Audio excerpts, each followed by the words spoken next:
Alrighty, so as we start to approach the week of Thanksgiving and the holiday season, I did not want to give the classic, well, it's the holidays, you may be feeling XYZ. No.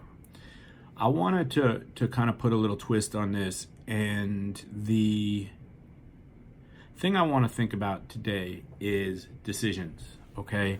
When it comes to decision making, there are going to be times where we make good decisions or better decisions. There are going to be times where we make worse decisions. Sometimes we're going to make absolutely stupid, idiotic decisions that as soon as we do it, we will say, why did I do that?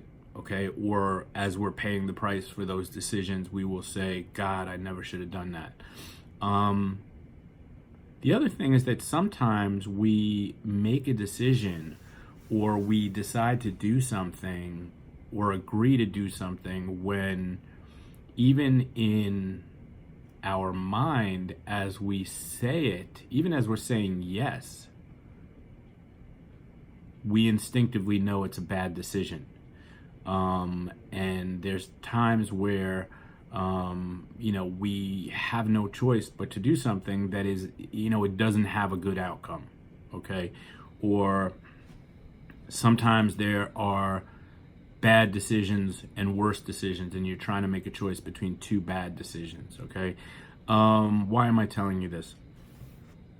I'm telling you this because I think it's worthwhile to spend some time thinking about your decision-making powers, okay, and your decision-making methods and tools and techniques, and to think a little bit about what goes into you deciding things. Now, we can look into the past, which, as you know, I'm not a fan of, other than to kind of analyze what we could have done differently, so that we could do it better in the future. But some of us may be living with the results of some of our bad decisions. Some of us may be living with the results of some of our good decisions, okay? I think that most of us have probably made our share of good decisions and bad decisions. And very often, the difference between major changes and swings in the pendulum of our lives boil down to magnitude of good and bad, and sometimes just dumb luck.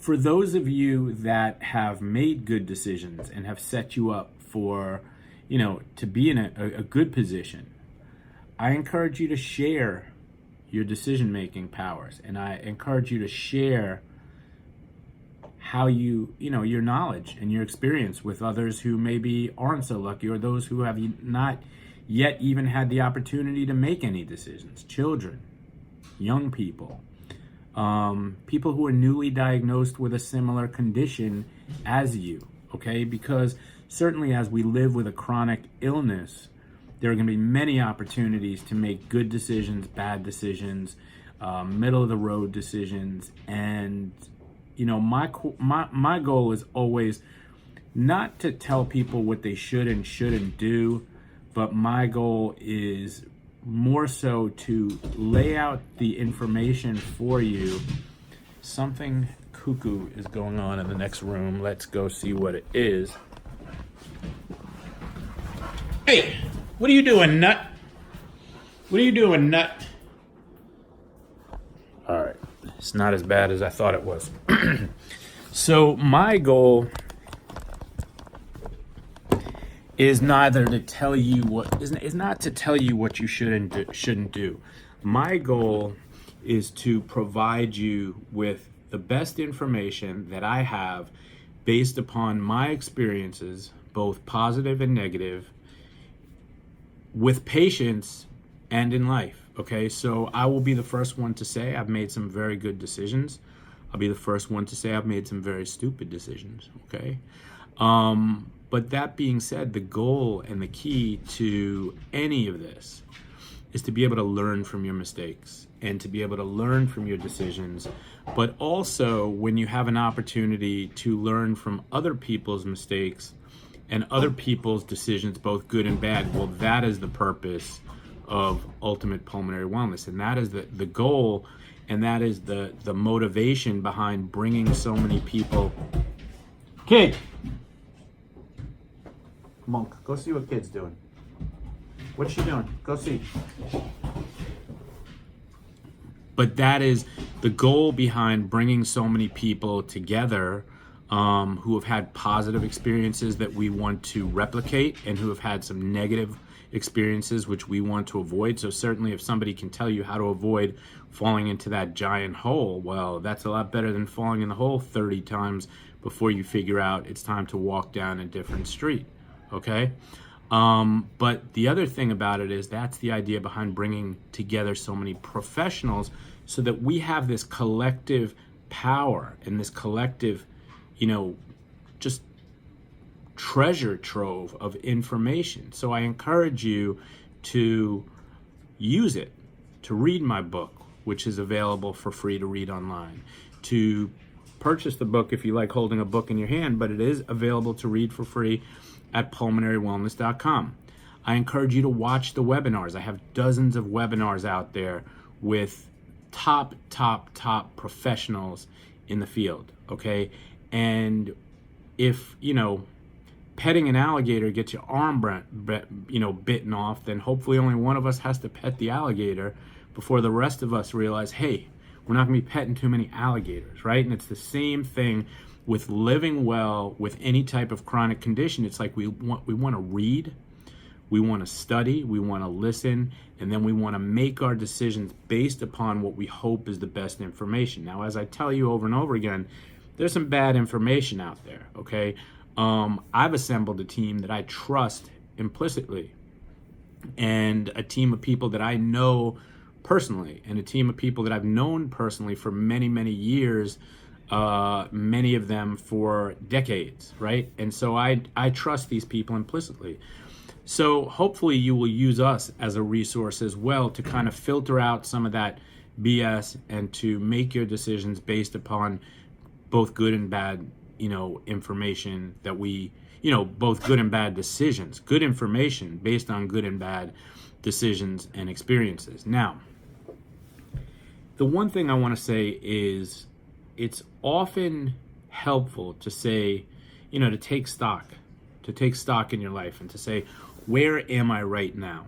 Of course, most of us have things that we are satisfied with, and most of us have things that we are not so satisfied with, that we wish maybe we had done differently, or wish maybe our personal situation was different at the moment. And that's okay. That's normal, okay? We think about things a lot, and sometimes the framework with which we think about things can change our situation quite a lot. If you're struggling at this moment, okay, if you're finding yourself in a position where you're feeling alone, lonely, down, disenfranchised, I want to encourage you to chart a course for the future that will help you to move away from some of these feelings, okay? It's holiday time. People are used to spending time with family and friends. Some of us don't have that opportunity, and that can make us feel a certain way. If you're in New York and you have nothing to do, you're more than welcome to come to my family's home, or if it gets too big, we can certainly have a Thanksgiving dinner at the Pulmonary Wellness Center. But the idea is, I want to say to you, first and foremost, you are not alone, okay? I am here with you. There are others here with you. Our team is here with you. And the key to this is, if you're satisfied with where you are, then keep doing the things to keep you there, and keep doing the things to further enrich and deepen your life and the meaningful things in your life. If there are things that you're not satisfied with, now would be a great time to make a decision to start making some changes. And many of you have, just by nature of joining Pulmonary Wellness Online. My point is, it doesn't matter how you got to where you are today. And this is what I say to people over and over again. We are here now. We are here now. And let me summarize in a very succinct way. We are here right now. We are where we are. We are here today. And we have what we have. It matters less where we came from, where we were before, and what we did in the past. It matters less than what we choose to do now and what we choose to do on a go-forward basis. So here we are. You may rate your current position as a 1 being terrible. You may rate it as a 10 being an amazing, okay? But the idea is wherever you are right now, our goal is to improve our situation. Our goal is to deepen our satisfaction. Our goal is to deepen and enhance our well-being. Our goal is to be able to breathe better. Our goal is to be able to do more of the things that we love, both physically, mentally, emotionally, spiritually, intellectually.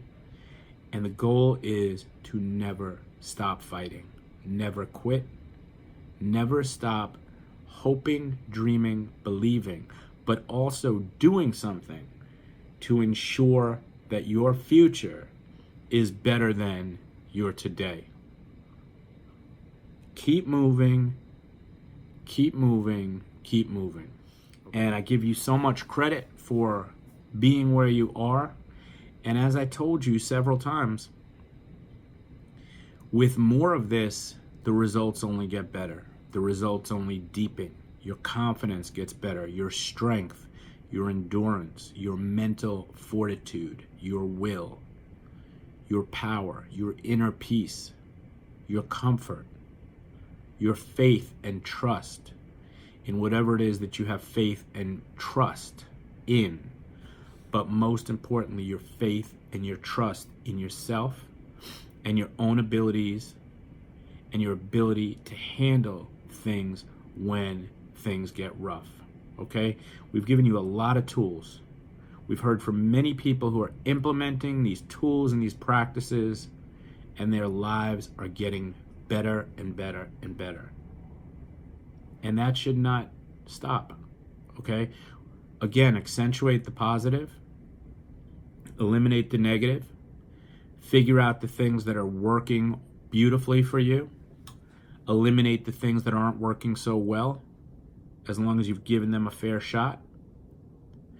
Don't let the things that you cannot do interfere with the things that you can do. Do what you can, where you are with what you have. And as always, if you can't fly, then run. If you can't run, then walk. If you can't walk, then crawl. And if you cannot crawl, then simply breathe. Have a great day, everybody.